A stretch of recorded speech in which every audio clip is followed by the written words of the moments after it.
Para quem me conhece, meu nome é Fabiano Bastos, eu sou advogado da União, professor, mentor, e estamos aqui trazendo um tema bem legal para tratar hoje, desmistificando o direito penal do inimigo, com o nosso querido Marcelo Carita Correira. Marcelo, antes da gente começar, eu queria falar que durante o cursinho o direito penal do inimigo era pesado para a gente, viu?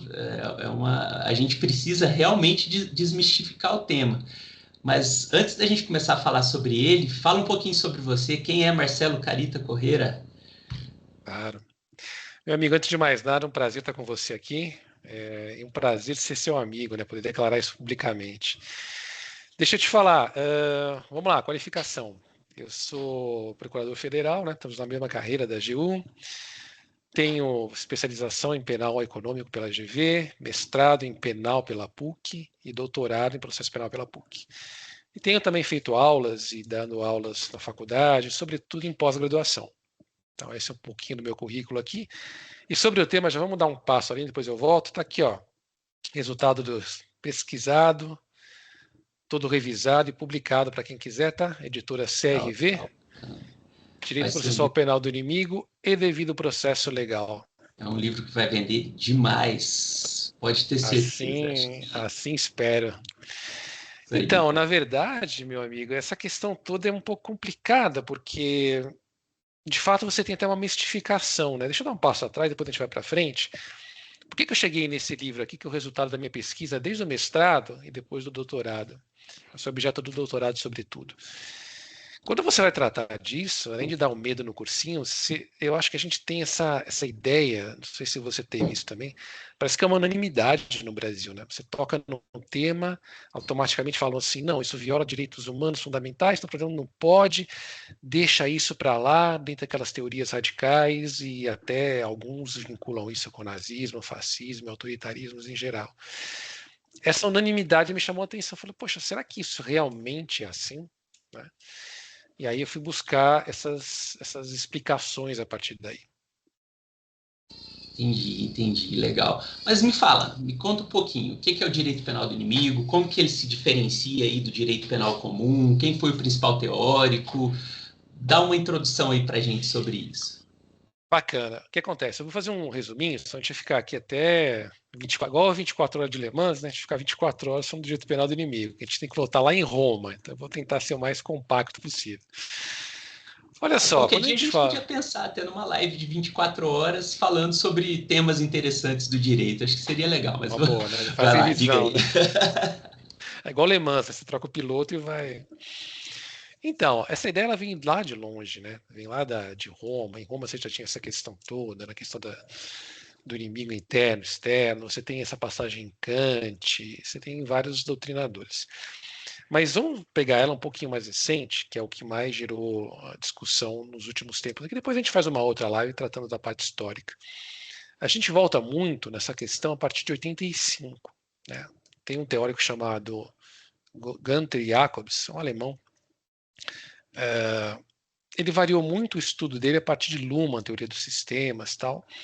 E ele veio com essa ideia em 85. Só que em 85 ele veio com uma ideia mais ou menos assim, olha, ele até criticava um pouco essa ideia de direito penal do inimigo.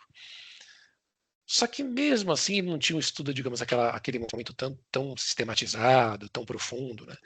O que ele queria, na verdade, ali criticar era uma tendência do direito penal ordinário, né, chamado de cidadão, de flertar com questões de redução de garantia e tal. Mas, enfim, há até uma certa discussão quanto a isso. O fato é que isso começou mais em palestras, então. Com os anos, isso foi mais sistematizado. Né? Então, a partir de 2001, né, o famoso e triste atentado às Torres Gêmeas, é que isso mudou completamente, que aí mudou a figura. Eu acho que lá também, entre 85 e 2001, o próprio Jacobs, tem estudos que tratam só desse período dele, tá, de 85 a 2001, ele realmente mudou um pouco dessa teoria toda e aprofundou melhor. Qual que é a ideia dele, resumidamente, aqui, tá? Eu não consigo ter o mesmo sistema jurídico para todo mundo, não faz sentido isso. E, na verdade, se eu separar isso, eu até garanto e evito uma discussão inicial que havia lá em 85, né, dessa contaminação do sistema penal ordinário ser cada vez mais autoritário, até inquisitorial, quando não deveria. Ou seja, ele separa isso. O que ele vai fazer? Ele vai dizer o seguinte, olha, aquilo que é uma lesão ordinária, eu vou deixar no direito penal ordinário para o cidadão. Eu não vou contaminar isso com nada que tenha de algo mais, digamos, duro, pesado. Ali eu vou poder ter, digamos assim, um garantismo pleno. Para que é esse direito ordinário? Olha, para o direito ordinário é para aquele que, de fato, é uma pessoa, digamos assim, ordinária no bom sentido. Aquele que não vai contra atacar o sistema deliberadamente. E aí eu reservo uma outra linha de direito, né, realmente um direito mais duro, só que para um grupo específico de crimes, de agentes que praticam aqueles crimes, para que eu possa dar uma resposta adequada para aquilo. Por isso que eu acho que, na verdade, aqui já começa o primeiro mito caindo, né? Ah, o direito penal do inimigo é o direito penal de autor, e isso é autoritário. Ao contrário, né? Se você pegar e ver toda a história, pelo menos a partir de Jacobs, de 85 em diante, mesmo a partir de uma visão inicial dele crítica, assim, entendendo qual que é a crítica dele, depois chegar no resultado final, você vai ver que, na verdade, não tem uma ideia de perseguição de ninguém, de autoritarismo de ninguém. Né? Então, esse é um primeiro mito que a gente tem que derrubar. Isso não tem relação, eu diria até que nenhuma, com o regime autoritário. O Ouvi grande muito problema. isso. Ouvi muito isso na época de cursinho. É direito penal do autor e isso era bastante repetido, assim, e isso vai criando na pessoa uma resistência, né? Mas Exato. continuei, desculpa. Não, imagina, assim, vira um dogma, né? E sabe de onde surgiu esse dogma? Depois de muito estudar isso, eu percebi. Eu acho que esse dogma surgiu, acho não, tenho convicção, surgiu a partir do direito penal nazista. Tem um livro interessante do Zaffaroni que ele fala isso, né? Que ele trata direito penal. Tem outros, mas o mais recente é do Zaffaroni, que aliás é um grande crítico, tá, do Jacobs e desse tema. Para quem quiser estudar, leia o Jacobs, leia o meu livro, tá? Também, por favor. Mas leia o Zaffaroni, que é um crítico. Aliás, quando eu fiz a minha tese, um parênteses, eu usei muito o livro do Zaffaroni, que é extremamente crítico a esse instituto, contrário a tudo que o Jacobs fala, que eu defendo também. Mas isso não tem nada a ver. Um livro excelente, eu recomendo. A leitura é muito boa. Inclusive a tradução em português. O Zaffaroni, para quem não sabe, é um jurista argentino, brilhante. Então, eu acho que para entender esse tema, pega o Jacobs, pega esse livro, essa pesquisa minha, mas pega o Zaffaroni também, que você vai ter os dois lados, porque o Zaffaroni é um dos críticos, bem crítico, mas ele é um crítico com substância. Ele não é um crítico que parte de senso comum, de mito, nem nada. Ele vai realmente no âmago da questão. Então, para quem é contra, e pode ser contra, livre pensamento acadêmico, a linha do Zaffaroni é uma linha excelente, tá? Então, tenha sempre esses dois lados aí. Eu trago muito na pesquisa aqui do Zaffaroni, porque esse é um livro que a carga argumentativa dele para defender o direito penal do inimigo é muito grande. Então, a gente tive que trazer muitos argumentos contrários e rebatê-los. Tem muita coisa do Zaffaroni aqui, mas leia o original, é interessante. Da onde que eu acho que parte isso, falando do Zaffaroni? Aquele livro outro que eu mencionei do direito nazista revela isso. Quando os alemães colocam lá, um dos grandes crimes deles qual que era? Você ir contra o sentimento do povo alemão. Quem que dá o sentimento do povo alemão? O líder. E aí você acabou gerando uma figura ali do inimigo e tal. Só que esse inimigo, né, ou até a Hannah Arendt fala também, né, da pessoa que não é pessoa, do mal, tudo isso. Essa visão de inimigo não tem nada a ver com o inimigo do Jacobs. Aliás, uma das críticas que eu faço ao Jacobs é que talvez o termo que ele usou não tenha sido melhor. Talvez esse termo tenha sido criado em 85 lá, numa palestra, com uma ideia também de chamar a atenção. Só que esse termo, acho que teve um efeito backlash aí, né? Que, então o inimigo nazista não pode. Nada a ver, não tem nenhuma relação com isso.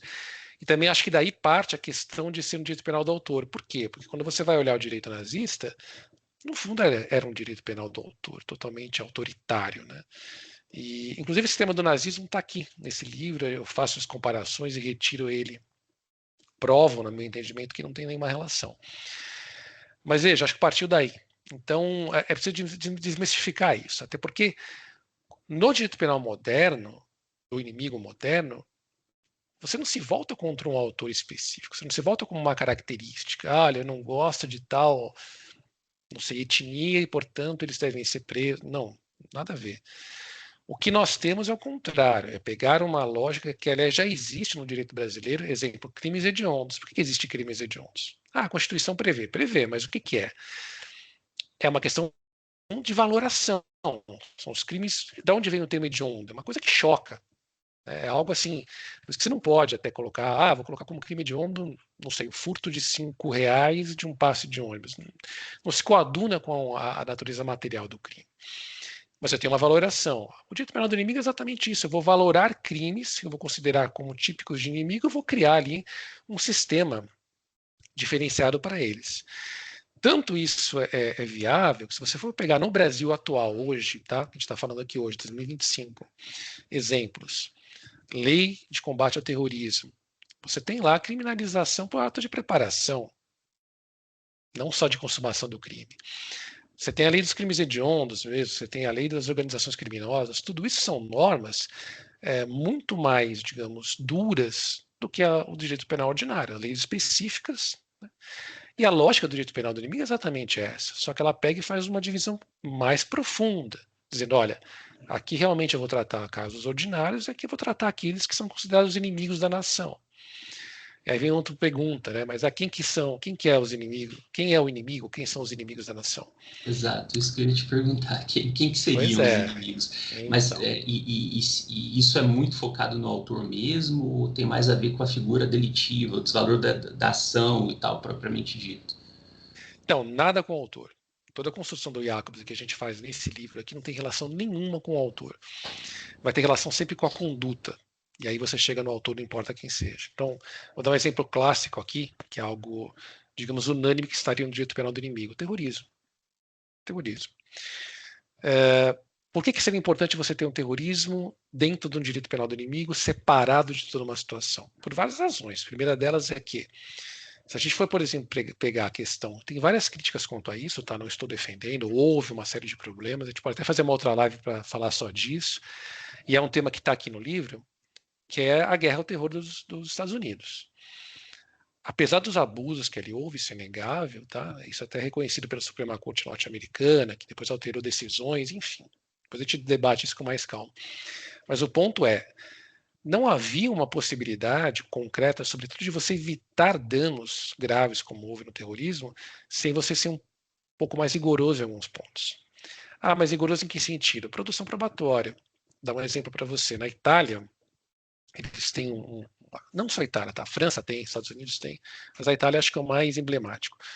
Um artigo lá, se não me engano, é o 226 do Código de Processo Penal deles, ou 266, um dos dois, depois eu confirmo para você, que diz o seguinte, que você pode, sem a pessoa saber, implantar um vírus no computador dele para gravar tudo que ele faz, computador ou celular, né? Para fazer prova. Poxa, mas você vai usar isso, isso não viola uma garantia? Veja bem, no caso da Itália não viola porque está previsto em leis, tem tudo regulado. Seria inconstitucional? Tanto na Itália quanto aqui eu não vejo, pelo seguinte: você não vai usar isso para pesquisar alguém que é acusado, por exemplo, de furtar um bombom. Isso é totalmente desproporcional. Mas, na Itália, qual que é a ideia? Máfia. A gente sabe o problema que a máfia gera. Crime organizado. Então, nisso eu justifico esse equilíbrio de forças, essas ponderações, essa harmonização, né? Tem um autor, o Alexia, que fala muito isso. Você precisa harmonizar os princípios em conflito. Claro que eu tenho intimidade como algo fundamental. Só que se eu levar isso a um ponto extremo, eu não consigo fazer prova nenhuma, sobretudo hoje na era digital. Eu posso muito bem criar uma forma. Aliás, isso era verdade até durante os ataques de terroristas. Eles se comunicavam por e-mail, trocavam a senha, escrevia o rascunho lá, eu entrava com a mesma senha que você, lia o que estava no rascunho, deletava o rascunho, então não tinha transmissão.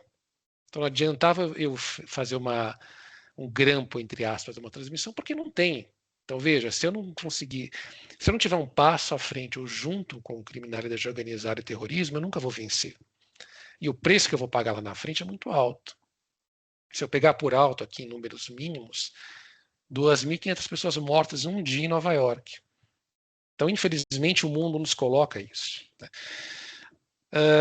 Bom, essas são a grande linha aqui do direito penal do inimigo. Não sei se ficou claro para você, se deu para desmistificar isso logo de cara. Ficou muito claro. Depois eu vou te fazer algumas perguntas que foram surgindo, assim, mas vamos falar um pouquinho da aplicação prática. Em que situações, assim? Você já mencionou alguns casos específicos, mas fala mais situações práticas, assim, que a gente pode considerar que o direito penal do inimigo costuma ser aplicado e fala um pouquinho para mim sobre se há abusos, assim, se tem algum caso de abuso e algum caso de aplicação prática do direito penal do inimigo.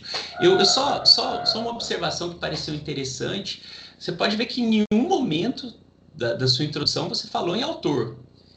Não. Nacional, uma determinada nacionalidade, uma determinada etnia, não. A questão está toda ligada ao ato em si, né? Então, essa coisa de direito penal do autor já foi uma das coisas, a primeira coisa que está sendo desmistificada aqui pelo seu discurso. Interessante demais, Marcelo. Tem que derrubar essas premissas até para a gente pode concordar ou não, isso é legítimo e até muito saudável. Como eu falei, o livro do Zaffaroni, ele é contra, mas é um livro brilhante. Leiam, por favor, que é um livro maravilhoso. Mas realmente derrubar alguns mitos, né? Respondendo sua pergunta, acho que tem um jeito de responder isso bem mais fácil, ou mais didático, eu diria. 11 de setembro, se a gente pegar a partir dali o que os Estados Unidos fizeram, nitidamente você tem ali. Aliás, tem um capítulo no livro que eu trato disso, né? 11 de setembro, direito penal do inimigo. Eu diria que são aplicados nesses casos: terrorismo. Isso também na Europa. Um outro país que também usou muito essa questão, que tem um estudo muito interessante, que aliás eu me apaixonei, digamos assim, pela legislação deles e pela história, e acho muito parecido com o Brasil em algum ponto, é a Espanha. A Espanha teve um problema muito sério com o ETA, né? Que era um grupo terrorista de separação ali, que também é uma história, falando aqui em termos de história, não em termos do ato em si, né, o ato reprovável, mas em termos de história muito rica, muito interessante. E lá a Espanha utilizou, não o termo exato do direito penal do inimigo, mas olha, vários institutos.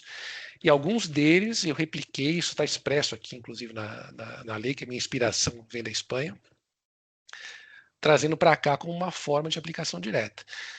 Terrorismo é o principal deles. Então, como é que você vai, por exemplo, alterar essa questão? Vou te dar um exemplo que esse exemplo é muito polêmico. Quando a gente pega a Constituição Nacional brasileira, ela vai dizer que é vedada a incomunicabilidade do preso. Justo, está certo, está correto. Por que surgiu isso? Sobretudo por um efeito de uma época de ditadura que passamos, onde você tinha essas práticas, enfim, de prisão, não comunica, e isso viola tudo, inclusive os direitos humanos básicos. Então veio essa norma tornando totalmente inconstitucional uma regra, né, que você não pode mexer, e está lá no núcleo duro da Constituição. Perfeito. A Espanha, o que a Espanha fez na legislação dela? Criou uma incomunicabilidade, eu diria até relativa em alguns casos, de pessoas ligadas ao ETA. Isso gera uma discussão gigantesca até hoje na Espanha, né? Até hoje não, porque o ETA já está inativo, mas na época que o ETA estava ativo, uma denúncia da Espanha, enfim, sobe na Suprema Corte deles. Qual que era a questão toda? Olha, que é uma das respostas do governo espanhol. Eu não posso ser ingênuo de achar que aquele contato ali entre o preso e quem ele seleciona falar, ele não vai dar ordens. Inclusive já houve questões dessa na Espanha e na Alemanha também. Então, nesse ponto, eles criaram ali uma restrição à liberdade de falar. O Brasil que o diga no crime organizado, né? Acho que... Pois é, exatamente. Então, qual que é a ideia aqui? Não é simplesmente falar o seguinte: olha, não vai falar com ninguém nunca, daqui 2 anos você vê o preso, não sabe onde é que está, longe disso. Ou muito menos colocar os advogados, que nós somos com muito orgulho, como membros, longe disso. A questão não é essa. A questão é, como na Espanha, você limitar que haja um contato com grupos terroristas. A Espanha também teve um caso de 2 partidos políticos que ela encerrou, por quê? Porque provavam que eram braços armados do próprio ETA. Perdão, braços políticos do ETA. Então, veja, essas questões todas, a partir da Espanha, sobretudo da Espanha, que é mais parecido com o Brasil, mostra que a gente tem um campo que a gente pode entrar. Então, no Brasil, a gente pode, por exemplo, esse livro que eu fiz, ele tem várias dessas sugestões de mudança de legislação. Então, eu sugiro várias mudanças. A gente poderia criar no Brasil uma regra parecida com a Espanha? Poderia. Ah, mas a Constituição proíbe. Sim, ela proíbe uma incomunicabilidade plena. Não tem problema nenhum de fazer um equilíbrio ali, de proibir alguns casos. Cadastrar quem vai falar com essa pessoa. Então, assim, são passos que a gente pode dar nesse sentido, exatamente pelo que você falou, para evitar que o presídio hoje no Brasil seja um local de escritório do crime protegido pelo Estado, né? Que é uma contradição horrível, né? Você paga ali e aquilo se torna... Né? E também um passo 2, né? A gente precisa rever a questão carcerária no Brasil, não pode ter violação de direitos humanos, acabou, isso é uma questão já... O Brasil está hiper condenado com isso, Então, isso tem que ser equacionado. Não é com uma situação carcerária degradante que você vai resolver segurança pública. Ao contrário, só piora tudo e viola direitos humanos. A gente tem que alterar a legislação, ela pode ser alterada. Outro exemplo, também vem da Espanha, né? Peguei deles o exemplo. Mudança da prisão preventiva. Uma coisa é ter um estándar probatório muito elevado em prisões preventivas normais. Qualquer acusação que você tenha do direito penal ordinário, de um homicídio, enfim. Outra coisa é quando eu trato de uma questão de criminalidade organizada e terrorismo. Mas você veja como essa questão é complicada, porque assim, a Corte Interamericana diz, no precedente de 2004 do Chile, que você não pode ter, ou seria inconvencional, anticonvencional, uma prisão cautelar, processual, preventiva, para garantir a ordem pública. Ele diz que você não pode garantir a ordem pública por prisão preventiva, a Corte diz. É um problema que a gente tem, porque as decisões das cortes são vinculadas, mas veja, nós temos também construir isso, nem que seja mudando um pouquinho a jurisprudência da corte, para dizer, olha, casos como terrorismo e casos como, por exemplo, crime organizado, eu posso alterar a partir da legislação os requisitos da prisão preventiva. Se eu tenho na prova do crime o envolvimento dele, eu vou ter uma carga probatória um pouco menor para garantir. E um exemplo clássico disso é o que aconteceu no caso do André Del Rep, né? A gente pode falar o nome porque é um caso público, enfim, que revisaram a prisão preventiva dele e ele fugiu. Isso é público e notório, né? Então, eu acho que isso daí mostra que a gente está numa situação onde a gente tem que olhar para esse direito penal do inimigo, ou chame qualquer outro nome, com outros olhos, entendendo que isso não é uma perseguição, não é violação de direitos humanos, nada disso. Não é, como eu já cheguei a ouvir, tá? Uma reedição do Rota 66, o famoso caso aqui de São Paulo, longe disso, não tem nada a ver. Aliás, é o contrário. Você vai separar aquilo que tem que ser garantista ao extremo de um lado que, de fato, você tem que agir com a polícia. E me conta uma coisa, você comentou aí sobre o Zaffaroni, né, que fazia algumas críticas aí ao direito penal do inimigo. Fala um pouquinho sobre essas críticas. E me diz assim, quais as perspectivas de rebater essas críticas pelos teóricos do direito penal do inimigo, e aí já vou te falar uma que ouvi muito, fala um pouquinho se o direito penal do inimigo chega a afetar os direitos humanos. Eu acho que isso seria uma crítica que eu me lembro de ter ouvido na época de concursos públicos aí. Diga lá. Então, na verdade, essas críticas, o Zaffaroni ele tem uma obra muito complexa. Então, até na pesquisa eu pego ponto a ponto e vou rebatendo. O que acontece? A gente podia resumir isso de uma forma didática em dois polos, tá? Um polo onde esse direito penal do inimigo ele liga, digamos assim, um estado de emergência permanente. Então é isso que o Zaffaroni critica. Além de uma crítica que aí ele sai um pouquinho do direito, ele parte para uma crítica mais social, tá? Ele vai dizer o seguinte, olha, não seria interessante você permitir esse tipo de questão, sobretudo na América Latina, que há pouquíssimo tempo estava com um problema sério de ditadura. Você vai abrir ou incentivar um autoritarismo. Mas veja, eu entendo a crítica do Zaffaroni, acho que ela tem razão de ser, mas é uma crítica de cunho sociológico, não de cunho de direito propriamente dito. E uma das respostas que a gente tem para isso é o seguinte, olha, abusos a gente pode ter em toda a sessão, todo momento. Exemplo clássico disso é o próprio Rota 66 do Caco Barcelos. Quem não leu, eu sugiro que leia, porque é um livro muito bom, é um livro que eu acho que ele é atemporal, e é um livro que pouca gente sabe, não é um romance, né?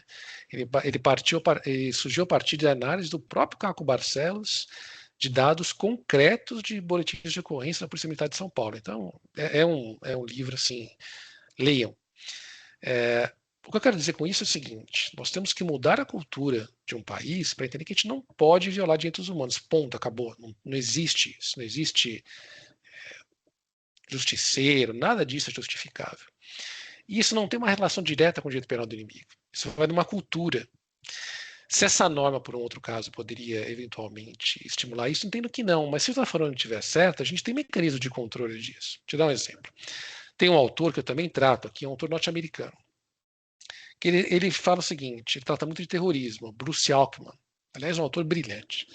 Leiam também, que ele é excelente. Ele diz o seguinte, olha, nós temos que criar, claro, a visão dele é a visão dos Estados Unidos, tá? Olhando dos Estados Unidos. Uma constituição de emergência, para momentos de emergência. Eu não consigo tratar o terrorismo como lei ordinária, infelizmente. Sobretudo no caso norte-americano. Que, aliás, um parênteses, tá? Isso é uma opinião minha. Eu tenho uma conclusão que acho que o Brasil, cedo ou tarde, vai estar sujeito a terrorismo. Por que isso? É um país importantíssimo, o maior país da América do Sul em termos territoriais, tem uma relevância total, relevância política, recursos hídricos. Então, assim, não adianta, o Brasil vai ser foco disso, na minha opinião. Então, a gente tem que tratar disso agora que as coisas estão estabilizadas, porque no momento do impacto, vai acontecer igual aconteceu nos Estados Unidos. O Congresso americano vai liberar tudo e ponto final.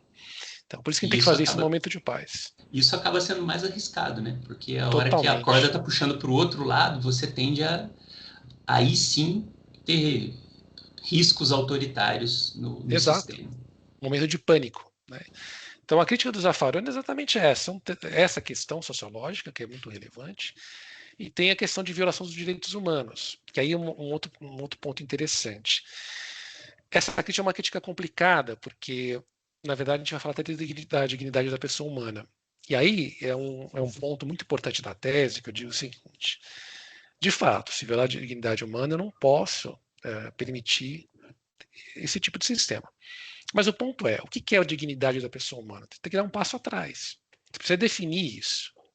Quando a gente pega, por exemplo, o caso do feto anencefalo, que foi julgado pelo Supremo, isso está até no livro do Barroso, que é um livro também muito bom, que ele trata disso, Construção Histórica do Conceito de Dignidade Humana. Excelente o livro do Barroso. Ele até fala isso numa passagem, ele fala que, na verdade, você invoca tanto de um lado quanto do outro. Os argumentos contrários, por exemplo, legalização do aborto, você vai ver dignidade humana dos dois lados. Uma do feto e a outra da mulher. O caso da anencefalo é esse, a discussão dos dois lados invocando. Isso é tratado no livro do Barroso. Então, o que eu fiz? A gente voltou e falou, vamos estudar primeiro o que é dignidade humana. Porque eu não consigo, eu preciso determinar um contorno minimamente objetivo para decidir se isso pode ou não. Porque, veja, se a gente for pensar e levar isso ao extremo, concorda que prender qualquer pessoa sob qualquer justificativa viola a dignidade humana? A grande questão é o quanto a gente aceita, o quanto a legislação permite isso.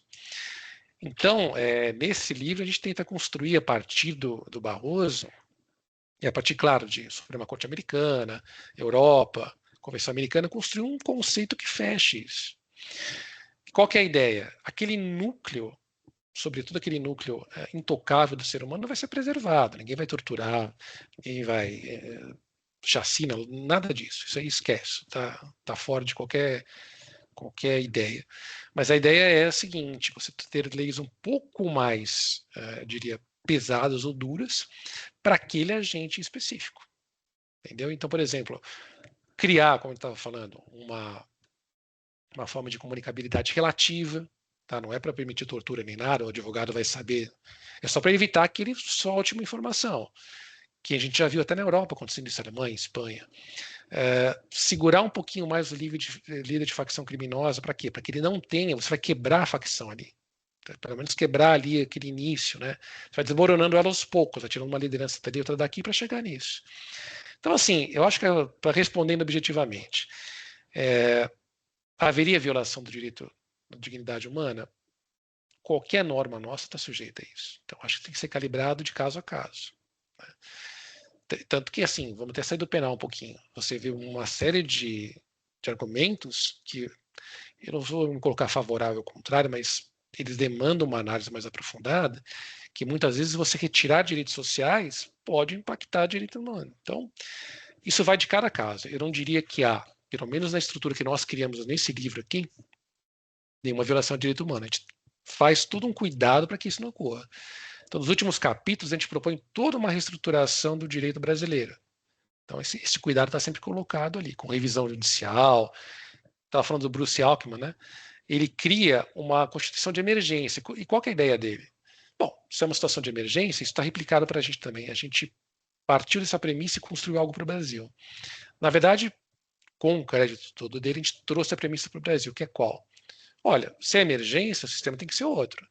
Então, traga o legislativo, o parlamento, que em resumo é para a população que está lá representada, para a fiscalização de algo de emergência, criando mais ainda uma forma de controle para evitar esse tipo de coisa, entendeu? De forma que você tenha uma legislação restrita, que não viola direitos humanos, e tenha também uma fiscalização do parlamento.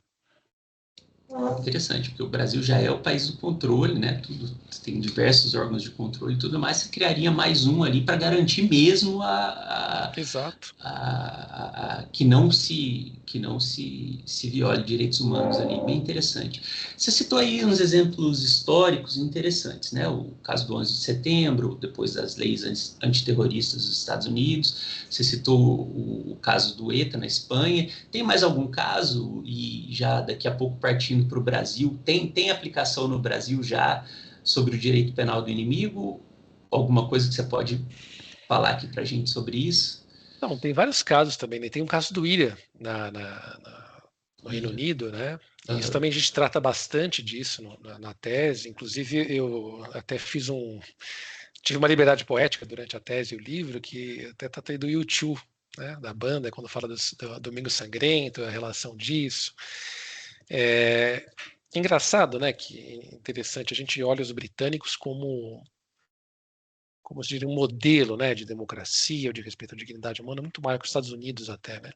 Isso eu diria até que é senso comum, né, dizer que você tem uma violência difusa nos Estados Unidos, se tem mesmo em relação às armas, que não se replica na Inglaterra, né.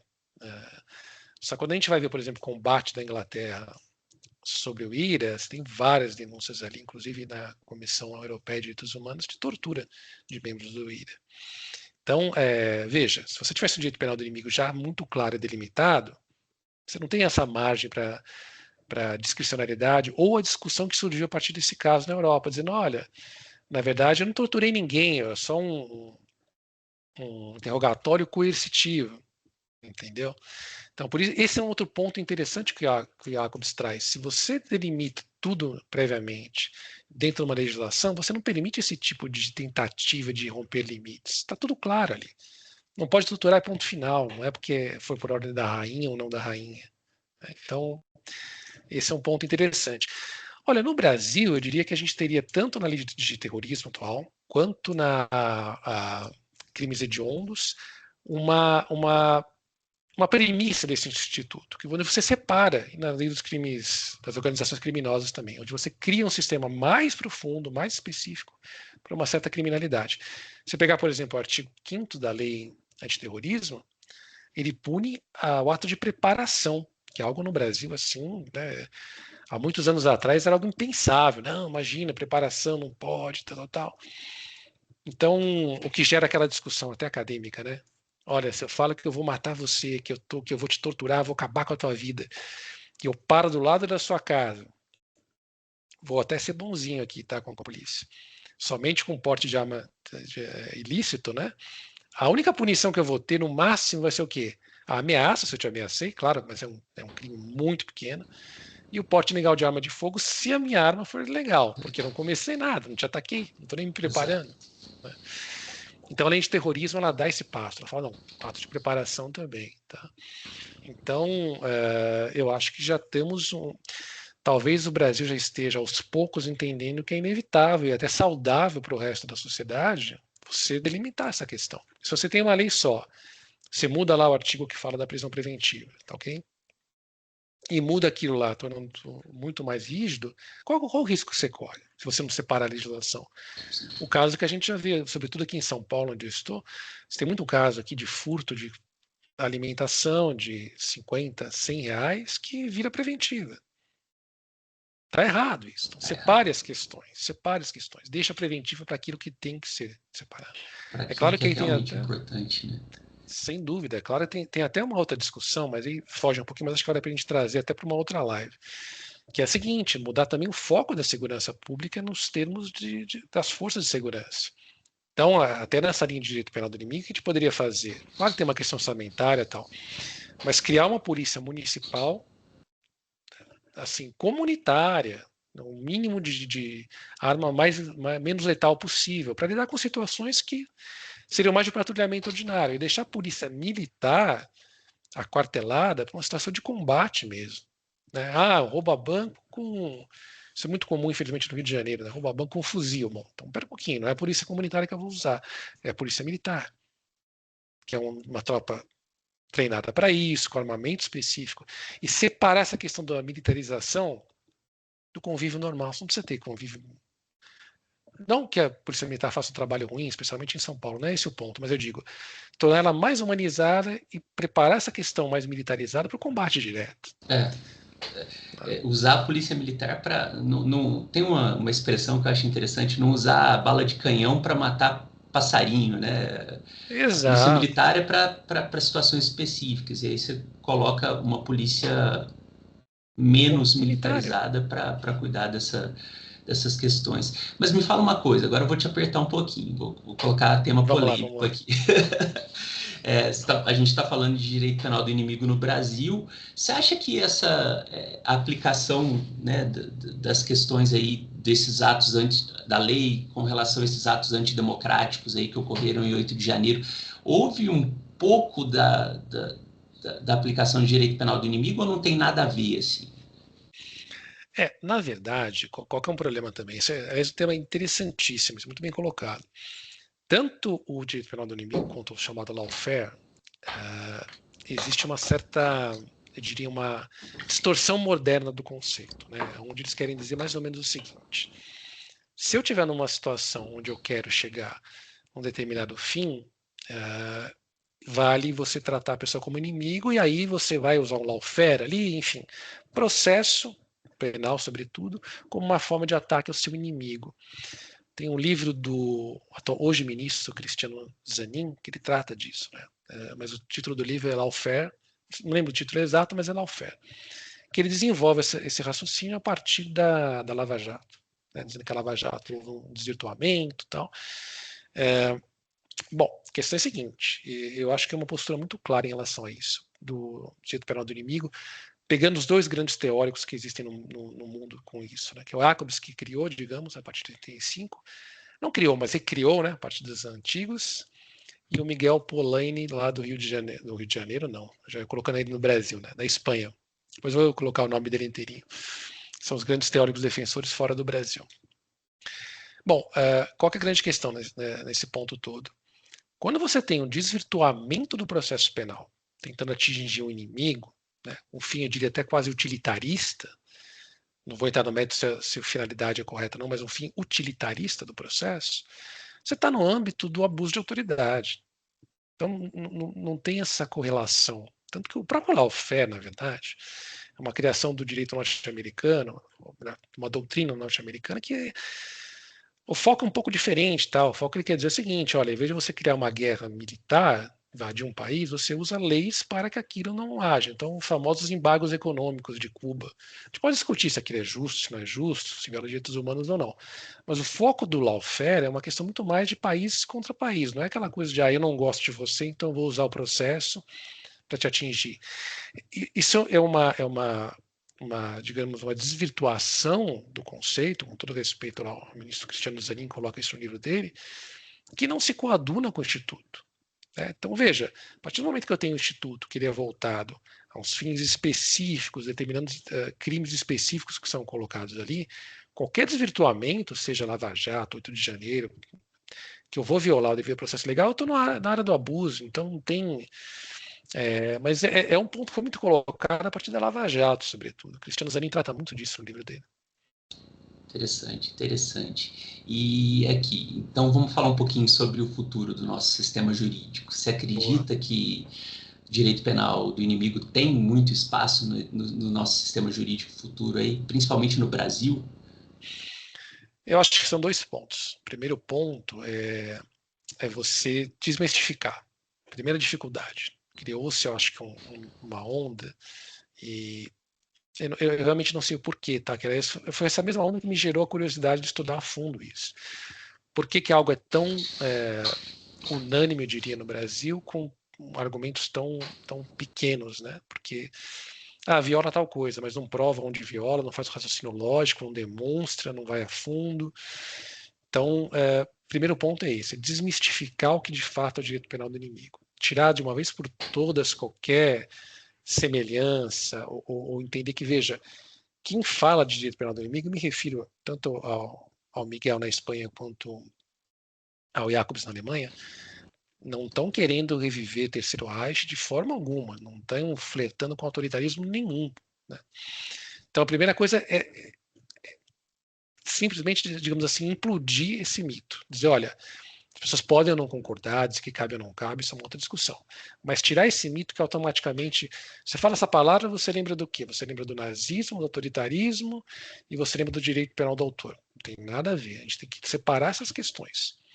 Essa questão acadêmica muito clara, a gente vai chegar num ponto 2.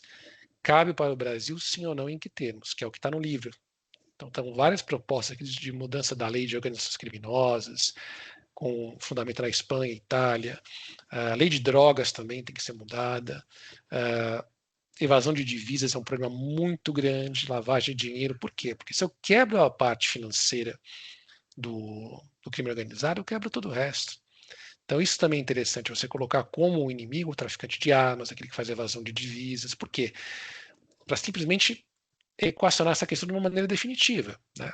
E, acima de tudo, assim, mais importante, isso tem que ser falado à exaustão. Não é uma defesa de autoritarismo, não é para violar direitos humanos, longe disso, não tem absolutamente nada.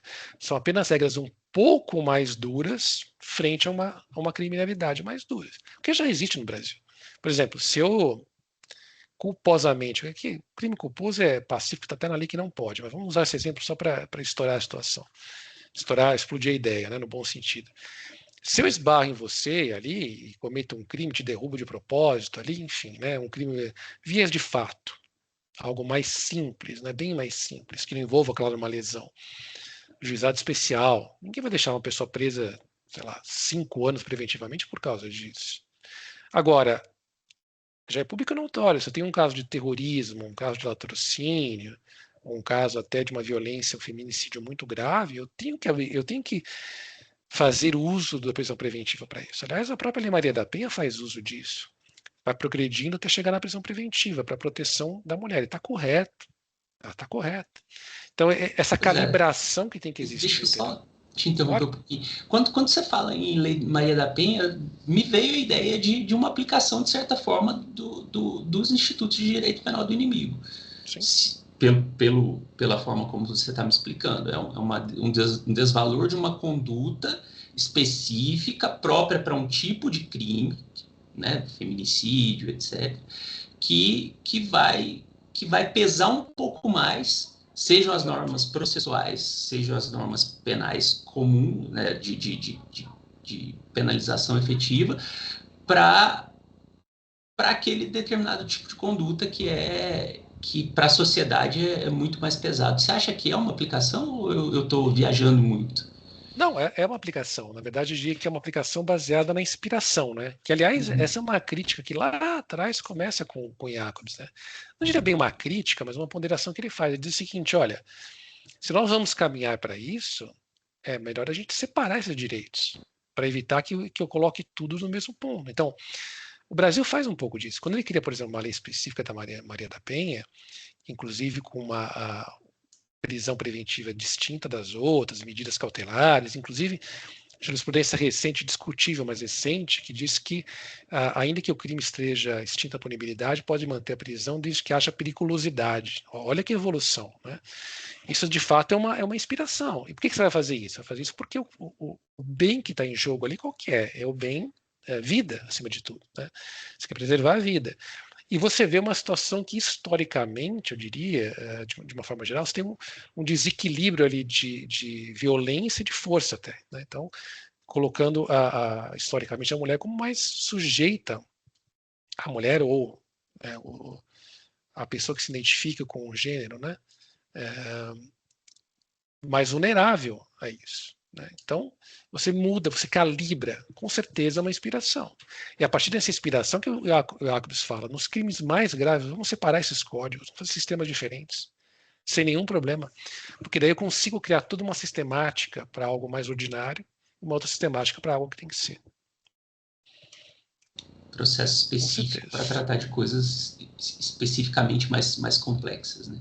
Exato. E tá, agora vamos falar um pouquinho sobre alternativas para lidar com essa situação de alta periculosidade e sem comprometer os direitos fundamentais, que eu acho que essa aí é a grande crítica, né? A grande discussão. Né? Que você acha? Quais seriam essas alternativas para poder lidar com isso? Olha, do ponto de vista da legislação, é o que a gente propõe no livro, né? Mudar bastante um pouquinho da teoria aí, de como é feita a prisão preventiva, a forma de cumprimento da pena, isso tem que ser alterado. A prisão preventiva ela não tem que ser não é bem automática, ela não tem que ser, digamos, é, sem análise judicial, não é isso, mas tem que ser uma análise um pouco mais atenta, ali, focada na necessidade de preservação do bem comum, enfim, da periculosidade que esses agentes têm. Então, esse é um ponto. Agora, essa mudança, veja como essa questão é complicada. A gente fala de direito penal, você vai ampliando as coisas para vários sentidos. Né? Segurança pública, sociedade, um monte de coisa. É claro que quando a gente fala de uma sociedade mais igualitária, socialmente melhor, uma renda per capita mais alta para todo mundo, mais igual, você tende a ter uma criminalidade muito menor. Isso é um dos problemas do Brasil. Só que a gente não consegue, infelizmente, agora resolver tudo. Como é que a gente tem que fazer de imediato, né? Eu acho plenamente é mudar a forma de provas e a forma de você ver a Polícia Civil, ou a Polícia Federal, claro, né? Mas uma polícia, digamos, não ostensiva, uma polícia judiciária. É fazer uma prova muito bem feita e aí você consegue tudo isso. Por exemplo, uma crítica que eu tenho, tá? Quanto pesquisador, é muito comum você ver alguns processos que eu estudei durante o doutorado. Ah, um garoto ali, fatos concretos, tá? Garoto de 18 anos, recém-completos. Ah, pegaram ele com, sei lá, uma sacola com 3 cigarros ali de um entorpecente e tal. Aí começam assim, poxa, mas ele estava com 3, estava perto do. Aí vem aquela questão, né? Perto de um local que é conhecido como de venda, então ele faz parte do esquema e é um traficante. Com todo respeito, eu acho que é uma forma de prova que está equivocada. Né? E qual o benefício disso para a sociedade? Rotular, etiquetar essa pessoa e jogar ali? Não, o ponto não é esse. Então, como é que você na prática cria isso tudo? Você tem que reestruturar a polícia civil. Tem que ser uma polícia científica, científica no sentido, né, de trabalhar cientificamente, tem a polícia científica estrito senso falando, né? Mas montar casos. Então, eu quero fazer ali um flagrante sobre tráfico de drogas. Então, tudo bem, você vai fazer uma campanha, você vai filmar, você vai provar que aquele cidadão não está lá comprando 3 cigarros. Entendeu? Então, esse tipo de situação que transcende sua mudança legislativa, mudança de cultura também da sociedade, que tem que ser. E de prova no judiciário também. Né? É claro que, quando a gente fala de prova, é algo muito complicado. A gente não tem muito como refazer a realidade. Vídeo é ótimo, mas o próprio vídeo não é a verdade ali imposta. Então, a gente tem que reproduzir o máximo possível. Então, toda vez que a gente tem crimes graves, uma prisão preventiva mais complicada, digo no sentido de mais forte, a carga probatória tem que ser maior, então não vai ter jeito, você tem que reestruturar e refazer toda a estrutura de polícia civil. E aqui é um pensamento meu, tá? É algo só meu. Será que não é o caso da polícia civil ficar só investigando sem registrar a ocorrência? Não sei, é um debate, tá? Não quero passar por cima de nenhum especialista em segurança pública nisso, mas mudar esse foco. Tem que fazer um trabalho muito bem feito, aí você consegue realmente ir nos líderes disso tudo. Porque também é um outro problema, não adianta você ficar aprendendo ali, aprendendo e, sabe, fica girando, a sociedade não anda, você tem que realmente quebrar o foco do crime organizado. E é o que está acontecendo hoje em dia, né? Prende-se, solta-se É, e fica girando nisso aí. Não tem uma ação efetiva para combate do crime organizado. Não tem uma. Até existe legislação específica e tudo, mas você não tem efetividade. Até porque também é uma crítica acadêmica. O que eu percebo da pesquisa, assim, e seria um demérito da Polícia Militar, muito pelo contrário, tá? Mas é muito focado numa atividade de Polícia Militar de contenção de explosão, digamos assim. Né? Então tem ali um arrastão, isso é muito comum no Rio de Janeiro, né? Então vai a Polícia Militar, vai o BOP, tem até o filme lá, Tropa de Elite 1 e 2, né? E, entre aspas, soluciona aquela situação. Sim, uma tropa de combate ela tem uma função, mas para eu, de fato, resolver aquela situação, além da questão social toda que está por trás, eu tenho que quebrar a espinha dorsal da instituição. E isso só consigo com pesquisa, com Cooperação internacional, isso é muito importante, verificação de bens. Por isso que nesse livro também, que foi uma das críticas da academia, é o seguinte: a gente colocou lavagem de dinheiro, evasão de divisa e crimes financeiros como penal do inimigo. Poxa, mas isso é um exagero, a evasão de divisa. Não é, pelo seguinte: cada vez mais eu tenho inteligência artificial. Isso é ótimo para eu tampar a lavagem de dinheiro. Só que se eu tiver a porta aberta da evasão, acabou, eu não consigo. Entra em dólar cabo, enfim, né? Então, eu acho que essa mudança tem que ser feita, né? Sem nenhum demérito da Polícia Militar, muito pelo contrário, mas não dá para ter uma política de segurança pública focada em combate direto só, em confronto que vai na televisão. Isso não resolve nada em termos de longo prazo, tá? Não estou desmerecendo a Polícia Militar, mas aquilo que o próprio, esqueci o nome dele, mas enfim, tem um especialista, ex-capitão do BOP, que diz: não adianta, você vai lá, apreende, no dia seguinte está lá de novo, né? Então, acho É que o tem que ser uma Rodrigo coisa Pimentel, global. não? Pimentel, exatamente. Tem vários vídeos. Pimentel fala isso. Muito bem falado. Então, de fato, é isso. Tem que ser algo conjunto, mas partir dali, entendeu? Quebrar as operações de cima, né? Legal, legal, Marcelo, que tema fantástico. Eu tenho, Interessante, nosso né? tempo está acabando aqui, mas eu tenho só que te agradecer e te convidar para mais vezes a gente falar um pouquinho sobre outras questões específicas que a gente citou aqui durante essa live. E vamos voltar, viu? Vamos falar de Vamos. novo sobre isso.